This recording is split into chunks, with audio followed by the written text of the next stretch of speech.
amigos de Red Más.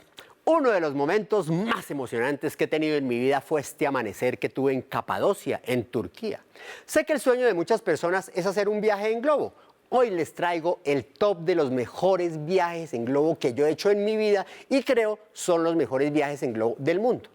Pero antes de decirles dónde son y cuánto cuestan, hagamos un poquito de historia. Tristemente, la historia de los globos comienza con la tragedia de la ignorancia y el fanatismo religioso, y eso que ya estábamos en el Renacimiento.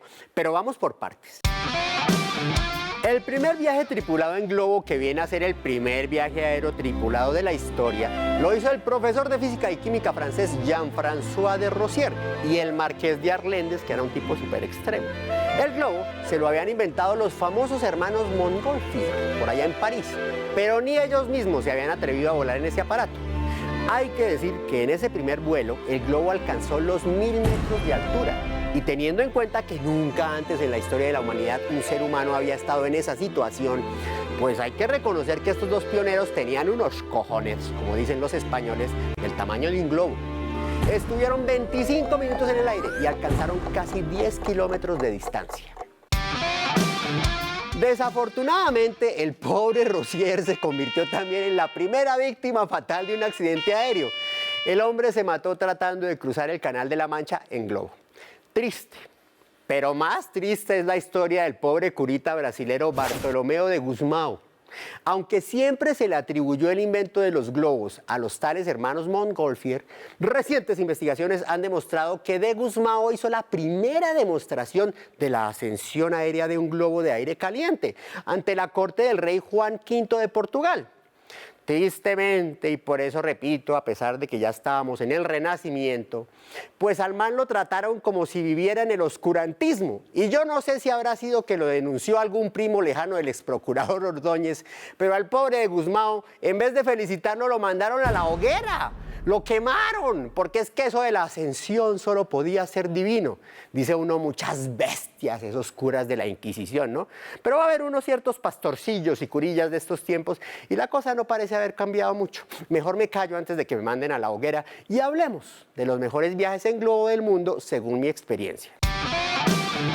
En el cuarto lugar, el más caro y menos recomendable de todos, lo hice en el Kapama River Lodge en Sudáfrica.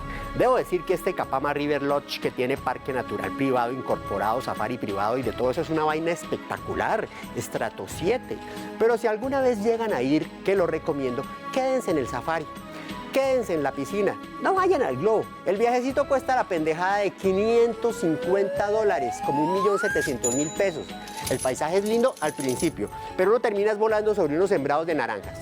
Y no quisiera caer en el lugar común y un poco misógino, pues de decir que es que las mujeres manejan mal.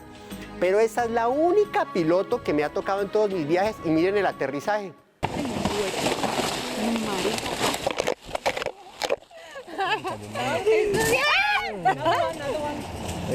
Otro. ¡Ay, qué chocoaventura! ¿Quieres mango? Mango para les dio su manguita. Mejor dicho, pasemos al siguiente.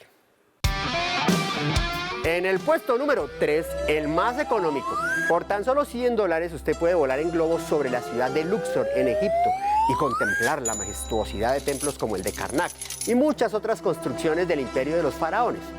Debo decir con tristeza que la baja en los precios tiene un poco que ver con la situación de seguridad en ese país.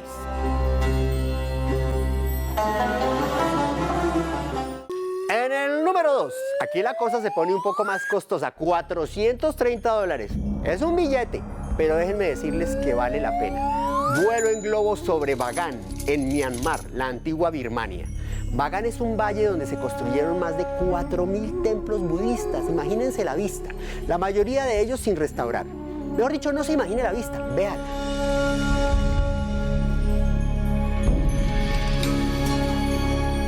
Pero además, este viaje en globo tiene un elemento que lo hace único. Como hasta hace pocos años Myanmar era un régimen militar cerrado y por allá no iba nadie, pues el turismo apenas se está empezando a desarrollar. Y por eso la experiencia, la gente es mucho más auténtica que en los otros lugares que ya son muy comercialmente explotados. Así que si usted va a hacer un viaje a Tailandia, que a mucha gente le gusta, que es tan comercial, Pues yo le recomiendo, métale una platica y pase a Camboya y obviamente a Birmania, pero de Birmania específicamente a Bagan. Eso sí, infórmese bien, porque la temporada de globos va desde principios de octubre hasta finales de marzo. Y en primer lugar, mi favorito del mundo mundial, Capadocia. Yo lo describiría como un clásico indiscutible. La experiencia comienza hacia las 5:30 de la mañana, cuando los desprevenidos viajeros llegamos al globo sin imaginarnos de qué se trata la vaina. O bueno, uno se lo imagina porque ha visto fotos y videos, pero una cosa es imaginársela y otra cosa es vivirla. Lo trepan a uno a esa canasta y uno escasamente ve otro globo ahí al lado, alistándose para despegar.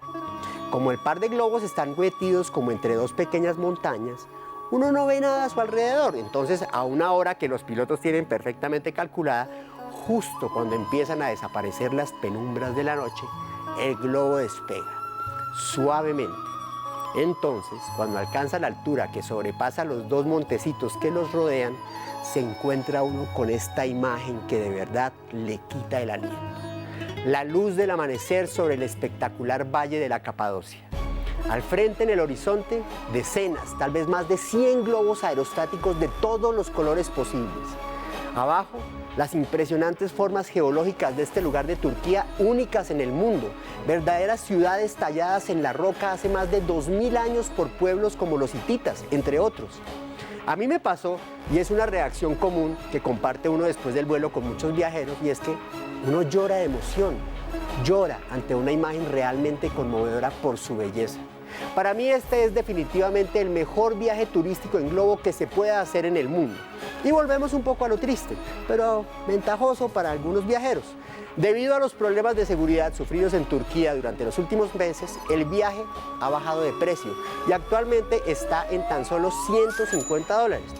Una ganga, teniendo en cuenta su espectacularidad y comparándolo, por ejemplo, con el de Sudáfrica, que no es tan bueno y cuesta casi 4 veces más. Capadocia, Turquía, un lugar para conocer antes de morir. No, pues como si lo fueran a conocer después de morir. Yo no sé por qué esas madres de esos canales no, que 50 lugares para conocer antes de morir. ¿Será que los va a conocer uno después de estirar la pata? Viajar. En globo, en avión, en tren, en burro, a pie, lo que sea. Viajar es mi pasión. Y ahora quiero que me acompañen a uno de los viajes más misteriosos que he hecho en la vida. A la famosa Isla de Pascua, con sus moais, que dizque los trajeron los extraterrestres. Bueno, ¿saben ustedes qué son estas figuras? Son los famosos moais.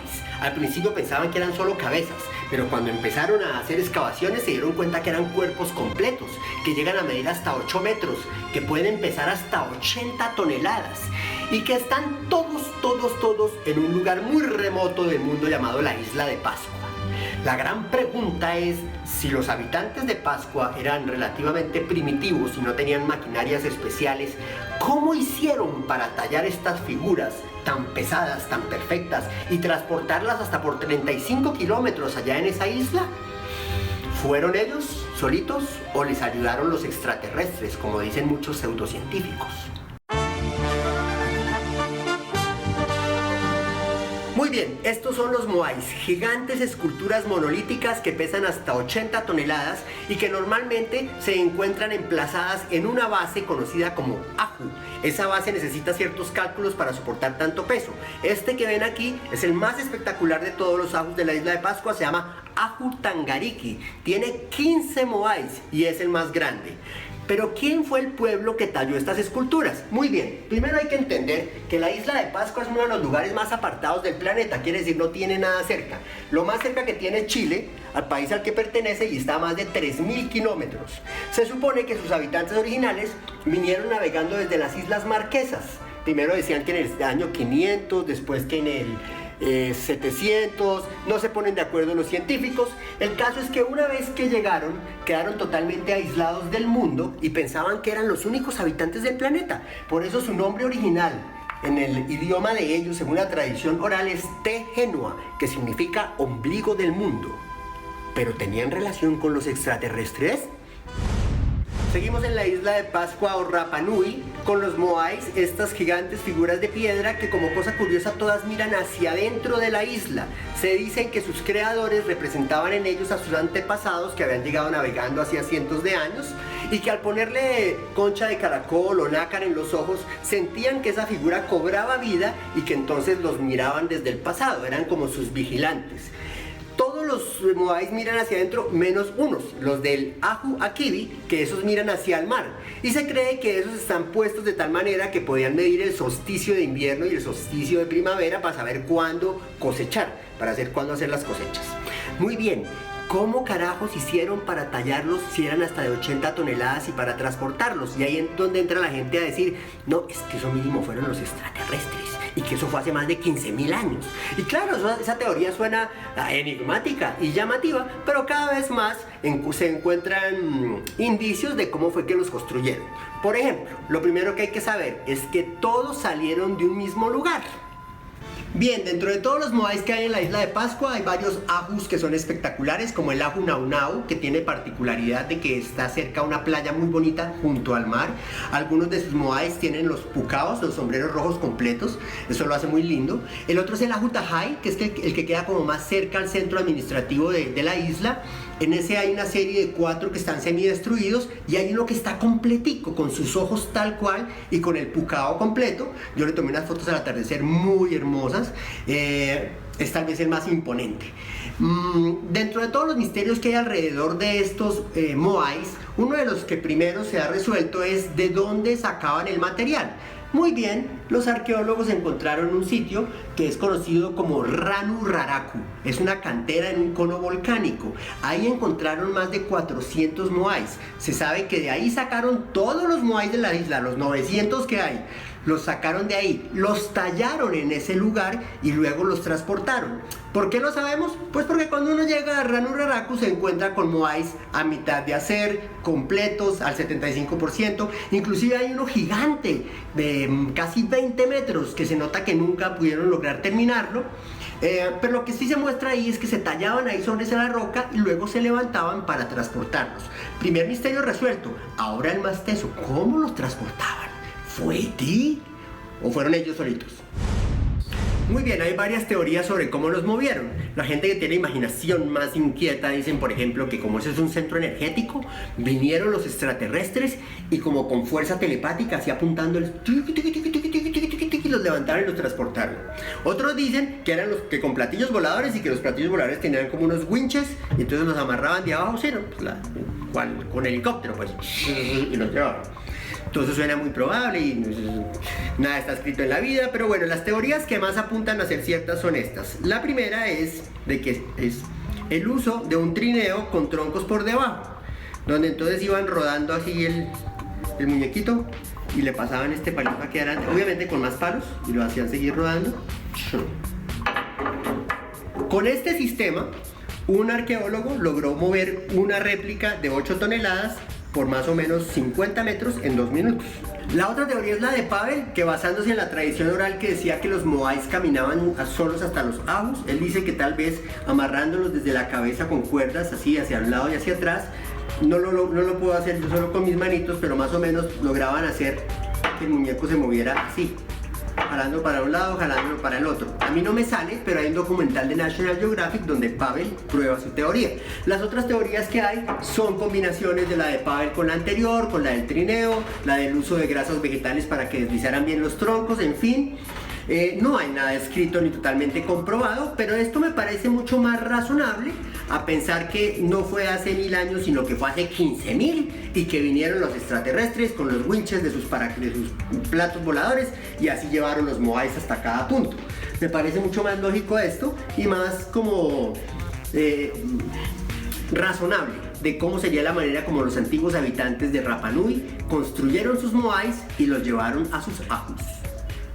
Este es el volcán de Ranu Kau, uno de los lugares más lindos de la isla de Pascua. Por lo demás, los moais representan la mayor riqueza cultural y turística de este lugar.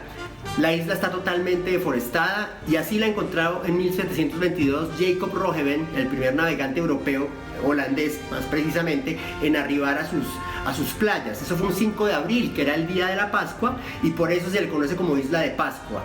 Rapa Nui fue un nombre que se lo dieron navegantes polinesios que vinieron después, hacia 1800, por esos años. Se dice que esta isla alcanzó un máximo esplendor cuando estaba toda llena de moais y la gente vivía como en un nivel cultural y religioso muy alto, pero que también ellos acabaron con sus propios recursos, cortando los árboles para hacer leña, para la comida, para transportar los moais, etc., hasta que llegó un punto en que la isla colapsó y las mismas tribus terminaron enfrentándose entre ellas por la comida, y vino un periodo de deterioro y de decadencia, y en ese periodo de deterioro y decadencia los encontraron los europeos. Se piensa que hasta hubo canibalismo. El gran culto a los moais desapareció y apareció el culto al hombre pájaro, en el cual una vez al año un representante de cada tribu se lanzaba por estos abismos, nadaba hasta esta isla que ven allá y esperaban el primer huevo de las gaviotas negras. El que encontrara el primero y lo trajera traía para su tribu el poder por un año. Y ese fue el culto del hombre pájaro.